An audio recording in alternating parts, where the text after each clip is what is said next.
작품을 읽고 화자의 정서가 어떤 상태냐, 어떤 상황에 처해 있느냐, 어떤 태도를 가지고 있느냐만 정리를 하시면 되겠습니다. 자, 그 다음에 이별의 가사. 우리가 자연친화적 가사, 이별의 가사라고 나누어서 자연친화적 가사의 구조에 대해서 얘기를 했고, 이별의 가사의 구조에 대해서 선생님이 생각하고 있는 구조를 정리를 해드렸습니다. 그 정리된 구조하고 어떻게 연결되고 있는지를 한번 또 파악을 해보는 시간을 갖도록 하겠습니다. 자, 그럼 여기 보면요, 일반적으로 과거에 대한 얘기가 먼저 나온다 그랬죠. 과거. 만남에 대한 얘기가 나올 텐데요. 물론 만남에 대한 얘기가 나오기 이전에 뭐가 나올 수 있어요?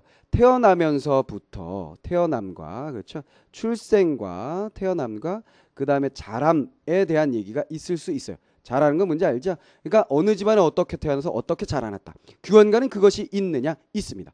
태어남과 자람에 대한 얘기가 어떻게 있는데요? 그렇죠. 아주 애지중지 부모님께서 고생해서 키운 딸이다. 이런 얘기가 나옵니다. 고생해서 키운 딸이면 어떻게 해야 되는 거예요? 그렇죠. 좋은 곳에 시집을 가야 되는데 그렇지가 못했어. 자, 그렇게 좋은 집에서 키워져서 만나게 되는데요. 그 만남에 대한 얘기는 어떻게 전개되고 있냐면, 자, 뭐라고 돼 있어요? 얼떨결에 경박한 사람을 만나게 됐다. 결코 좋은 만남은 아니네요. 그래서 어려운 결혼 생활을 했다 그랬어요. 어렵다라는 건 굉장히 좀 뭐라 그럴까요? 힘든 결혼 생활을 했다라는 얘기인데요. 남편이 워낙에 경박한 녀석이다 보니까 사람을 디디는 듯한 그런 결혼 생활이라고 그랬습니다.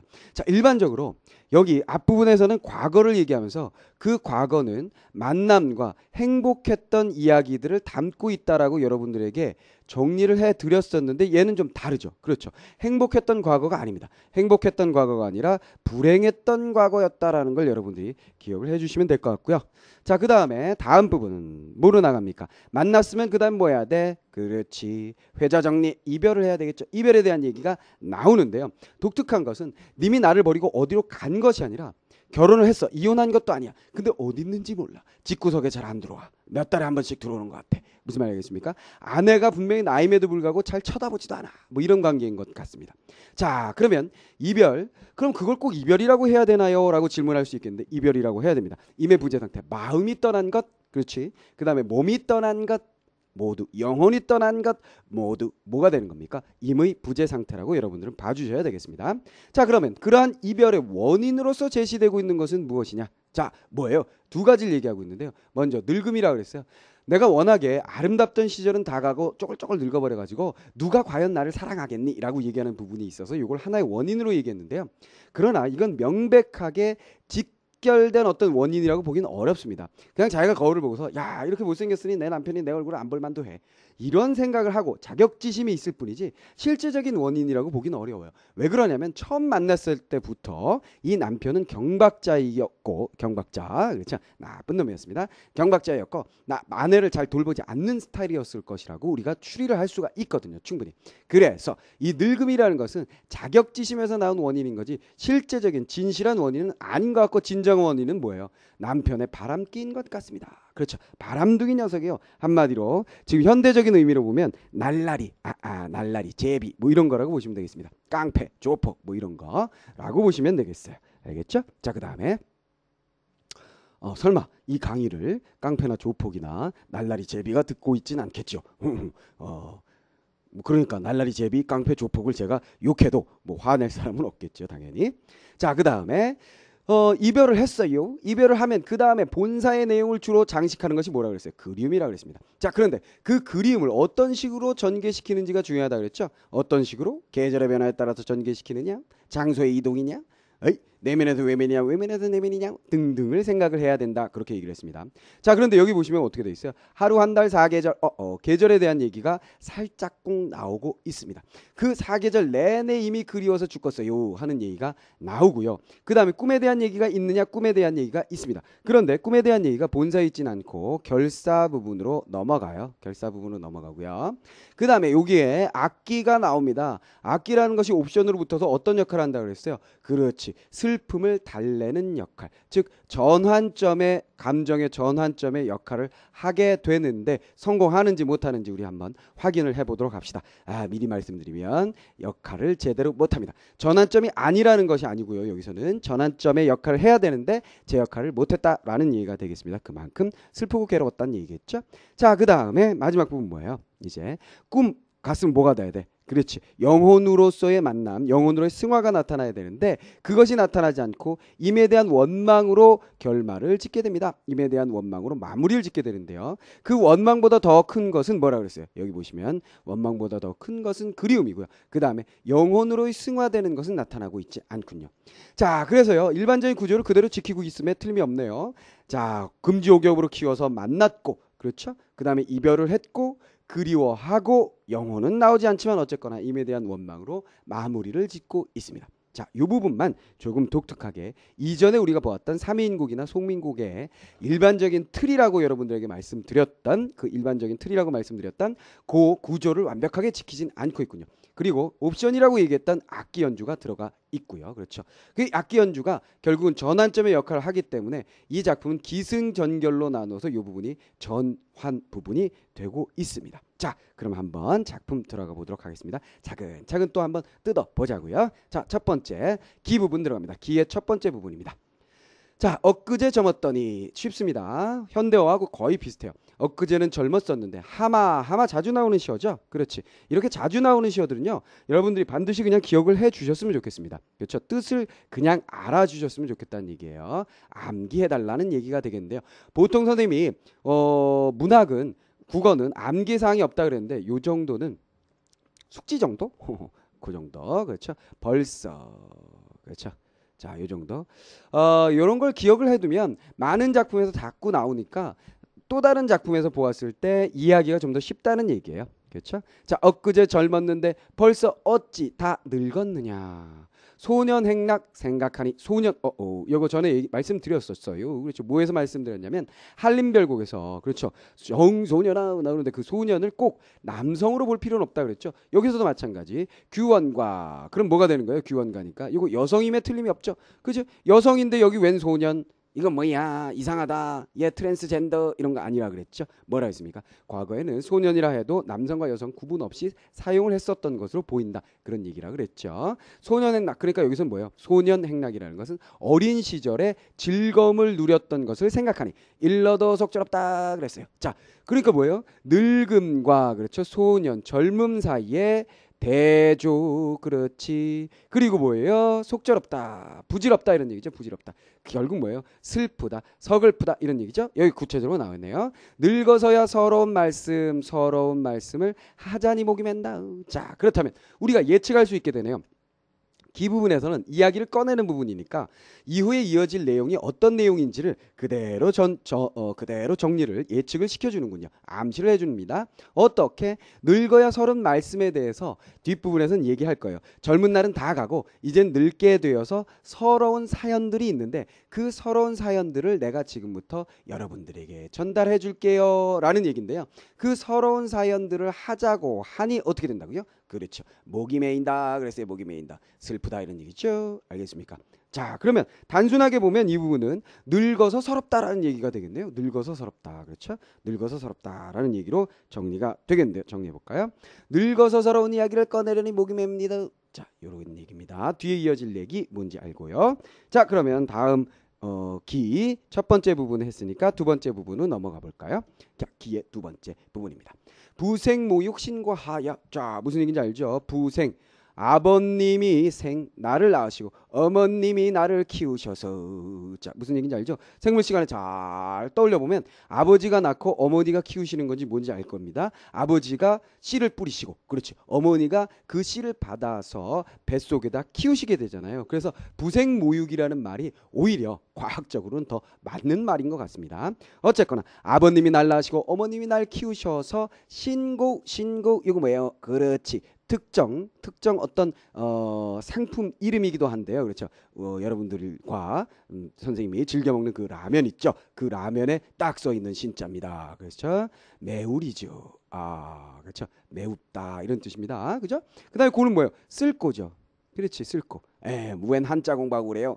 자, 이거 뭐예요? 요 정도 한자는 여러분들이 알아두면 여러 번 나오는 한자니까 또 많은 고전 작품이라든가 많은 글들을 읽을 때 도움이 될 것 같아서 그냥 설명을 드린 거고요.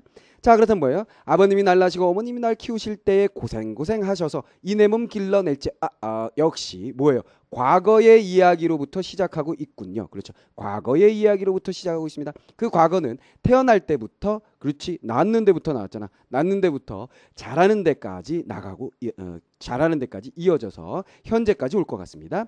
내 몸을 길러낼지 공우배필은 못 빨아도 자 여기서 공우배필이라는 것은 무엇이냐? 공우라는 것은 벼슬아치죠. 벼슬아치의 배필은 바라지 않더라도 군자우고 말았더니 군자우고란 건 뭐예요? 그렇죠. 군자. 지금으로 치면 뭐 신사라고 할까요? 그렇죠. 신사. 그러니까 지금으로 치면 옛날엔 공우 벼슬아치의 벼슬 하고 있는 사람의 아내가 안 될 거면 적어도 글 공부 좀 하고 지체 높은 집안에 신사라고 할 만한 사람하고 결혼을 해야 된다. 행실이 좋은 사람하고 결혼을 해야 된다라고 생각을 했었는데 요즘으로 치면 돈 많은 사람들이 주로 여기 공후에 들어가겠죠. 그렇죠. 사자 들어간 사람들, 연봉 높은 사람들 이런 사람들이 되겠죠. 그런 사람들의 아내가 되진 않더라도 그래도 좀 쓸만한 사람의 아내가 되기를 원했는데 부모님이 원했고 나도 원했겠죠. 뭐 그렇죠. 삼생의 원업이요. 삼생이라고 하면 어떤 생을 얘기하는 거예요? 그렇죠. 현생, 전생이 있고요. 그렇죠. 그다음에 현생이 있고요. 그다음에 뭐예요? 내생이 있죠. 무슨 말인지 알죠? 전생은 내가 지금 살고 있잖아요. 그럼 이전의 삶이고 내생은 뭐예요? 내가 죽고 나서 다음에 내가 계속해 하게 될 그 삶을 내생이라고 얘기를 하죠. 그렇죠? 전생, 현생, 내생. 삼생의 원망스러운 업보요. 삼생의 원망스러운 업보요. 월하의 연분으로 월하 월하 뭐냐? 월하. 자, 월하 준말입니다. 무엇의 준말이냐면 여기다가 노인을 딱 붙이시면 돼요. 월하 노인의 준말이죠. 자, 서양에 보면요. 남과 여를 연결시켜 주는 신이 누굽니까? 그렇죠. 큐피드. 들어봤죠? 큐피트라고 그래야 되나? 큐피드 있죠. 뻘거벗고 꼬마애가 화살 삥 쏘고 다니는 거 있잖아요. 공원에서 남녀가 이러고 앉아있으면 화살 머리통에다 삥 쏴가지고 사랑해요 이렇게 뽀뽀하게 만드는 그 녀석이 바로 큐피드인데요. 그런 녀석과 같은 역할을 하는 게 바로 누굽니까? 월하 노인입니다. 그렇죠. 동양적 사고에서는요. 남과 여를 결합시켜 주는 존재가 노인으로 설정이 됐어요. 왜 그랬을까요? 결혼이라는 것이 일륜지 대사로서 굉장히 중요한 것이기 때문이죠. 자, 서양과 동양을 비교해 보면 서양 결혼에 대한 관념이 동양보다는 덜 책임감을 덜 갖고 있다는 거예요. 왜 그래요? 애기들이 맨날 화살 뻥뻥뻥 쏘고 다니니까 그렇죠. 우리나라나 동양 같은 경우에는 뭐예요? 할머니 할아버지 월하 노인이 이걸 점지를 해줍니다. 그렇기 때문에 사랑도 오래 지속되고 결혼도 오래 지속될 수 있는 것인데 서양의 큐피드가 지금 동양에 날아가지고 우리나라에서 활동을 하고 있는 것으로 생각이 됩니다. 이혼율이 높아지고 있죠.